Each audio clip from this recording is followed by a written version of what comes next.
Hello, hello. I am Brandy, And I'm Richard. and we are Emerge by Design. Hmm. And today we have decided to sit in this lovely place and speak with you about the full moon and about what position she's in the sky and what she's offering us in this journey of evolution for each Yes. of us. Yeah, full moon in Aquarius on Monday, the 19th at Mhm. 12:26 p.m. So in the middle of the day, we won't see her right when it's exact.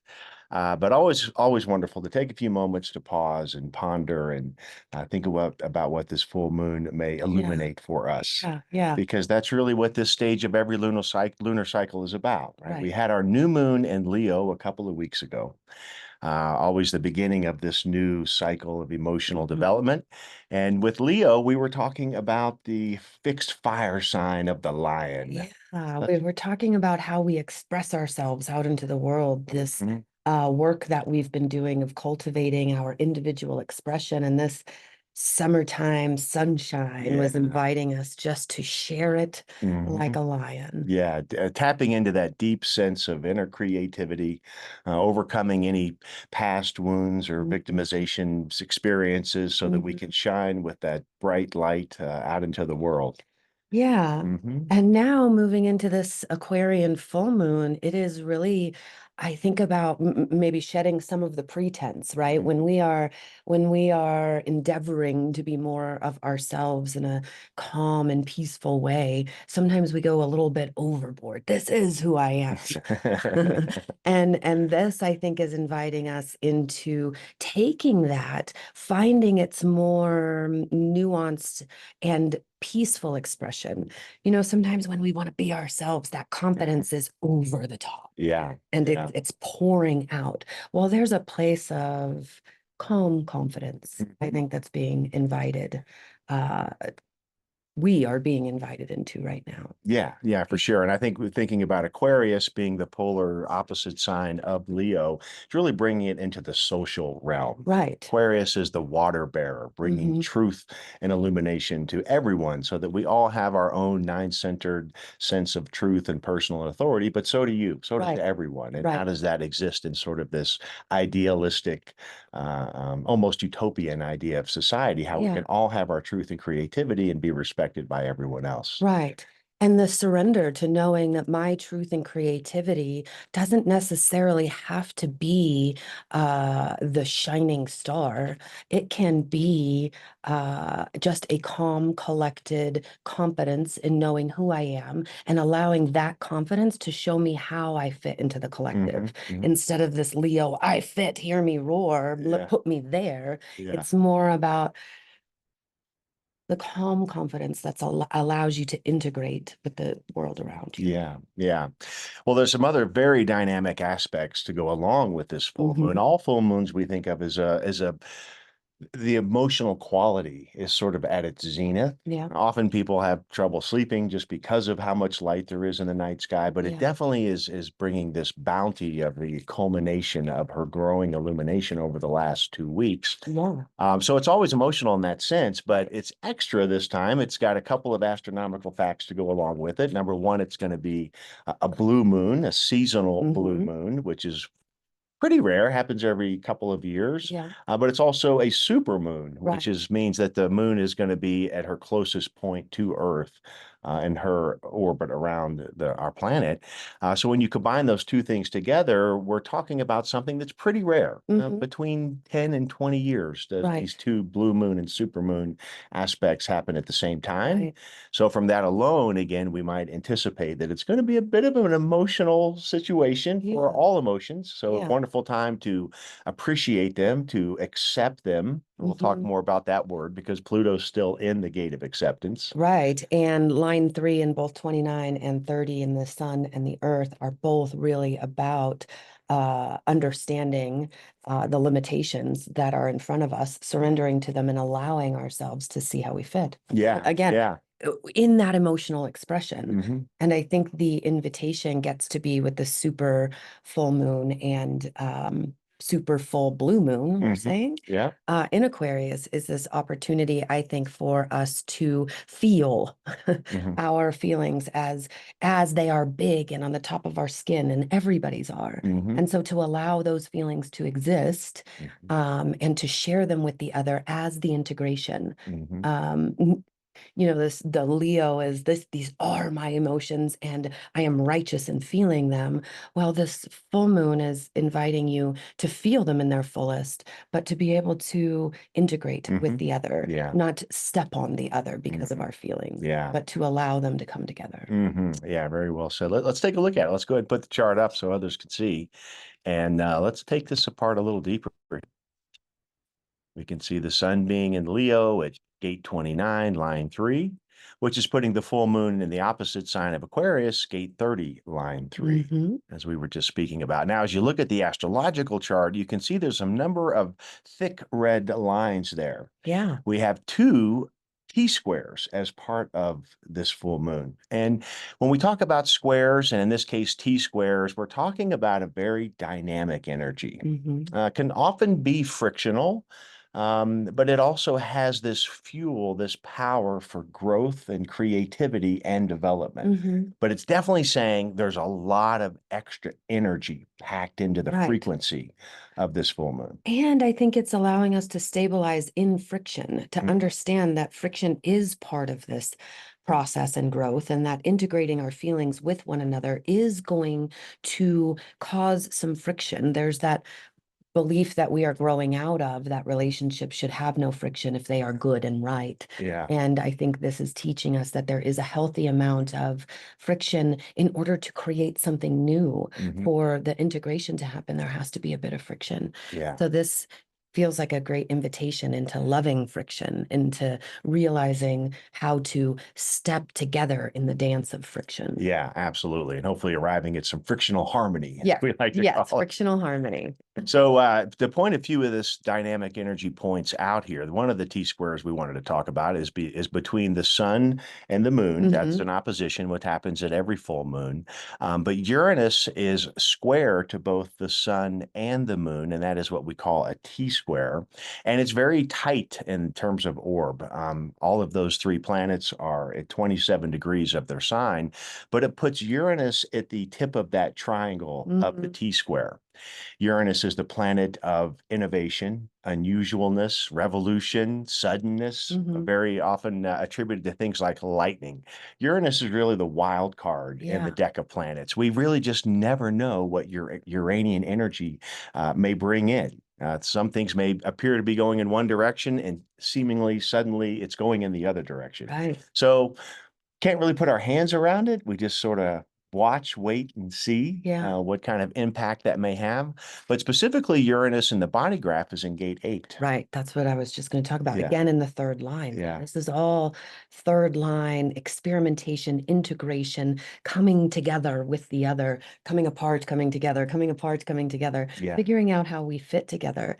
And I love how it's Uranus, I imagine, is like holding the sun and the earth, or the sun and the moon, and is how do I shine out? How do I feel about that? How do I shine out? How do I feel about that? Yeah, And just kind of back and forth and and being able to acclimate in the waves of the back and forth. How do I feel about this? What is right to say about this? How do yeah, I feel about this? What is right to say about this? yeah.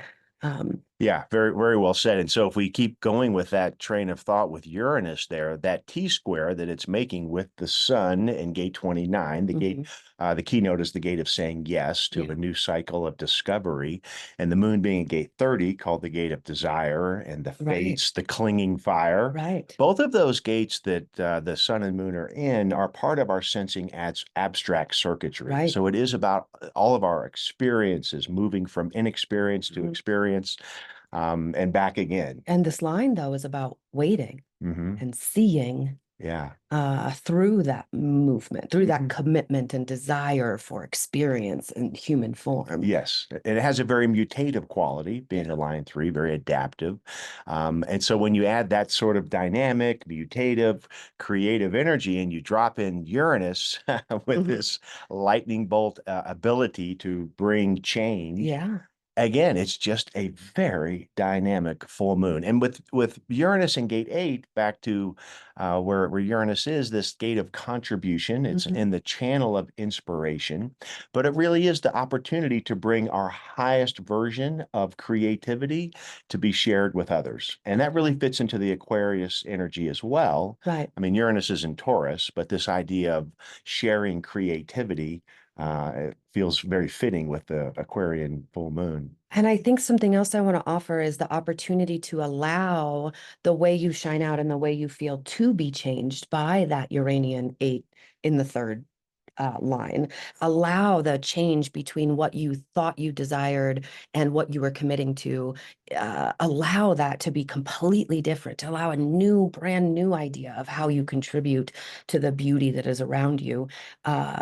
I feel like Uranus is asking for something maybe sudden and shifting. And so to allow that to happen between these energies of what do I want to experience and what have I been committing my energy to and what can be something better or more fulfilling for me to contribute to and letting that change because we get afraid. We think we got to hold on Yes. because we put so much work into whatever that past desire was or Yeah. whatever that commitment was. But adaptability here, I think, is most important. Being able to just let go of whatever you thought it was that you wanted and allowing what's alive in you now to exist. Yeah, that's a really great point because the sun, moon, and Uranus are all three in fixed signs. Right.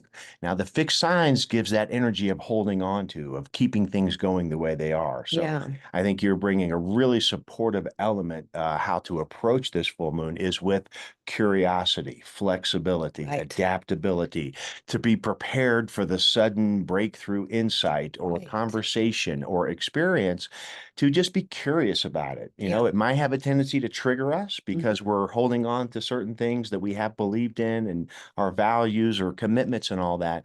But this full moon is saying, be open-minded here. You know, Yeah. anything can come through, and it could be just the surprise or shock that we need to go into this next level. And I love how we are supported by Gate 22 in that structure, that strength, that framework that's being offered to us, because it is about a new emotional truth about who am I and how do I express myself in the world. Yeah. And so the scaffolding that you Mm. call it of Saturn, the discipline, the structure, the outside, okay, this is what we're doing, and then this is how we're doing it. The outside structure is inviting us into that more aligned, more authentic emotional expression, creative emotional expression of who we are. Yes. Well, thank you for going towards that Saturn. So let me take us down some of that astrological theme that we have going on with Saturn, because Saturn is part of the other T square in this Mhm. chart.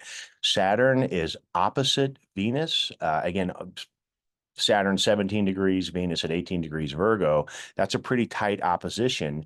And at the peak triangle of that T square, we have the Mars Jupiter conjunction, which was exact last week. It's only a couple of degrees apart right now in Gemini, but that's still a lot of Mars Jupiter energy in the sign of Gemini. So there you have that T square between Saturn, Venus, Mars, Jupiter. So if we're saying the same thing, that T square that we were just talking about between the sun and Earth and Uranus, and we've got Jupiter and Mars Mhm. holding, say it again, holding Saturn and Venus. Yeah. Yeah. No, go ahead, keep going. Okay. I know you're on something. I was going somewhere. 24 is going to let it rip here. Um, actually, I'd like to hear what you had to say. Well, I think Yeah. I liked where you were going, where being with the Saturn energy, because this Saturn's in retrograde in gate 22. Yeah. Right. And so wherever Saturn is, we know that he's offering the possibility to particularly in retrograde, Saturn's offering an opportunity to re-examine the structure of Right. gate 22, our individual emotional expression and group dynamic. Right. And it's opposite Venus, Venus being the planet of our values and Yes. our desires and our wants. And so you can feel this with Venus. It's an opposition. So there's a bit of a tug of war with Saturn saying we need to look back at how we've handled our emotional Yeah. energy in the past. Where Yes. do we have any wounds or triggering elements to how we're able to express ourselves? And I love this 2247 in Mhm. It's our nodal configuration in two Mhm, different ways, but the transmutation of outdated emotional energy mhm, that we continue to hold on to, it feels like Mars and Jupiter in 45 are giving us the authority to mhm. blast it into something completely different Yeah. and so that Uranian energy feels fun to be able to in relationships feel my emotional truth and also be able to express it with diplomacy Mhm, and communion mhm, is really the highest expression of 45 in this Gemini energy. It's not control and authority. I mean, it could be, and sometimes we do need to have that sword, but I think most often it's about communion. How do I express my individual truth with love to alchemize mhm, the relationship into something that brings communion is what mhm. that's Yeah, square. I really think that's a great way to describe it. Yeah, the gate 45 is gathering together, Yeah. so it's in that social setting, Yeah. of sharing in that sense, and Yeah, and what's healthy for us, what's mhm, healthy. So this also is something to look at in your emotional expressions. We don't get to emotionally pour onto everyone. We do get to take some accountability. I think that's what this 47 and 22 polarities invite us into the growth of is taking responsibility for what parts of my emotional expression are healthy to be expressed and shared at this time, at this place yeah, because in our human emotional growth, we sometimes think just because we have a feeling, it's got to be shared, and we are righteous mhm, in the fact that everyone needs to know this is my feeling. Well, that's not always the case. And sometimes I think 45 is giving us a beautiful gift, a beautiful tool in our toolbox to be able to know what is healthy and right, to be able to educate our tribe on how to love us better and mm, more. beautiful. Yeah, Yeah, beautiful. Um, and I also wanna make sure we bring in, as part of all of these aspects we're covering, is that Mercury is still in retrograde. right. Yeah, Mercury just crossed over the sun there and is still in Leo. Hmm. But Mercury is the ruler of Gemini, where the Mars and the Jupiter are. Um, and this retrograde, I think, is really important. And because there's so much dynamic energy with all the things we've just mentioned, it's and the full super blue moon. I mean, it's really intense, but this Mercury retrograde is, in essence, sort of tapping the brakes here. You know, while Mercury's in retrograde, we have this wonderful support Yeah. to review, to reanalyze, take a second look. Mhm. Don't just race ahead in that Yeah, sense. You know, there's more to be discovered during the retrograde phase. So even though there's a lot of powerful yeah, energy here, there is sort of a warning light which saying, hey, there's something to learn here, that's which I think the full moon could help illuminate. Yeah. and just happens to be also in gate 29. Right. So, pump the brakes on what it is that we are naturally committing our energy to. It goes back to allowing a whole new story of existence to have its imagination in your brain and see if something else could come, something Yeah. else, some other commitment to human experience other than the commitment that we've been committed to for centuries. Really nice, and I think part of where that may come from is when we look at Pluto in gate 60, Neptune in gate 25, the gate of the spirit of the higher self, and we were talking about Uranus in gate 8 and, of course, Saturn in 22. I'm mentioning all those planets from Saturn outward because they're all in individual gates, Right. which is our deepest inner core of who we are, what Yeah. our personal truth is, and our creativity, and that's where the answers are. Yeah. It's so easy right now with so much emotional energy to get out in front of ourselves, Hmm. to look for answers out there or to project problems onto other people. But all of the outer planets that hold this scaffolding are directing us inward Hmm. to really go inside and sit with that and see what our own mutative process is, whatever individual gates or Yeah. channels we may have in our chart, those specific ones are turned on in a big way, and they're stimulating that inner Yeah. conversation and dialogue. And 60 is in the fifth line. Mhm, How do I be the heretic of myself? mhm, How do I continue to hold firm my universal truth of me through the limitation, through the constriction, through the hard part of establishing me as me mhm, in that 8-3 and doing it and having 25 in the second line is, I mean, the second line is just an expression of pure light. So if we add 25 to that, this is just the ability in surrender to allow my natural love of self to emerge. Mm-hmm. In surrender, though, Yeah. I've got to let go of what all the other things I thought I was, Yeah. in order to feel that essence of light, Yeah. you know. And I think the moon herself in the gate 30 is Mm, part of that surrender as well. yeah, 30 is the acceptance of the fates. that's right. The line 3 even speaks to things are what they are, Right. right? But we're in it. And that surrender and acceptance Yeah, provides the individual space for that integrous creativity to emerge right. and to feel that sense of Beautiful. purpose and passion. Hmm. So I think, yeah, it's such an interesting overall scenario to have a full moon. And again, in comparison to many other moons, it's powerful. It's big, it's the super blue moon. Yeah, It's got Uranus, this wild planet in the T square with a whole nother T square. yeah, Boy, is it dynamic. But with that Mercury retrograde, certainly a lot of surrender energy in it. hmm, It's a really time to be grounded, for yeah, one, to really use your somatic toolbox that you do a beautiful job of sharing with yeah, us to stay connected to our breath. It may feel uneasy and turbulent. It's got a lot of individual chemistry in the body right, graph. We've got the electric charge of Uranus, right.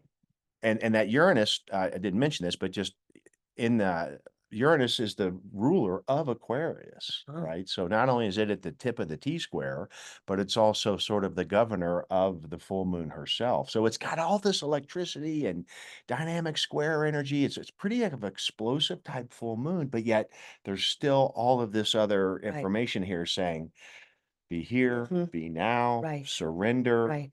Mercury retrograde, keep looking for the clues. This full moon could illuminate things that were Hmm. hidden that we haven't seen before. And that Pluto in the gate 60 line 5, called the line of leadership, which Right. you were speaking very eloquently to, which is being able to accept fate, the limitation as a natural part of process of life. That's right. Right, to have a maybe a Uranian attitude now of acceptance and change, and to embrace that.